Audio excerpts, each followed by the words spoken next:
One विभागના ઉચ્ચ અધિકારીઓના સોનગઢમાં ધામા વાઘના ચામડા અને નખ સાથે 6 ઝડપાયા। મહાકાળી મંદિરેથી મળી આવ્યા વાઘના અવશેષો। 6 આરોપીઓને કોર્ટમાં રજૂ કરી વન વિભાગે મેળવ્યા રિમાન્ડ। આરોગ્ય મંત્રીની મુલાકાત બાદ સુરત સિવિલ તંત્ર એક્શનમાં। પોસ્ટમોર્ટમ રૂમમાં અદ્યતન મશીનો શરૂ કરાયા। સરકારે 2 બોડી સ્ટોરેજ મશીન ફાળવ્યા। આધુનિક ટેમ્પરેચર કંટ્રોલ સિસ્ટમથી 5 થી 6 મહિના સુધી મૃતદેહ રહેશે સુરક્ષિત। રાજકોટ સિવિલમાં વધ્યો ઉંદરનો આતંક। ઓપીડી વિભાગમાં ઉંદરોનો વિડીયો વાયરલ થતા તંત્ર સફાળું જાગ્યું। હોસ્પિટલમાંથી ઉંદરોને પકડવા માટે ટૂંક સમયમાં અપાશે નવો કોન્ટ્રાક્ટ।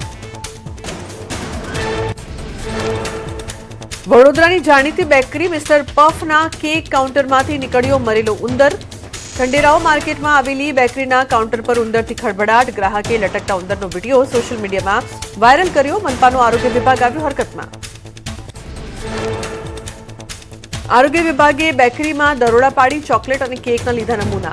પ્રાથમિક તપાસમાં હાઇજીનની ખામી સામે આવતા મુખ્ય શાખાને નોટિસ ફટકારી। હાલ પૂરતી કરાઈ બંધ। બેકરીનું લાયસન્સ કાયમી ધોરણે રદ કરવાની ચેતવણી।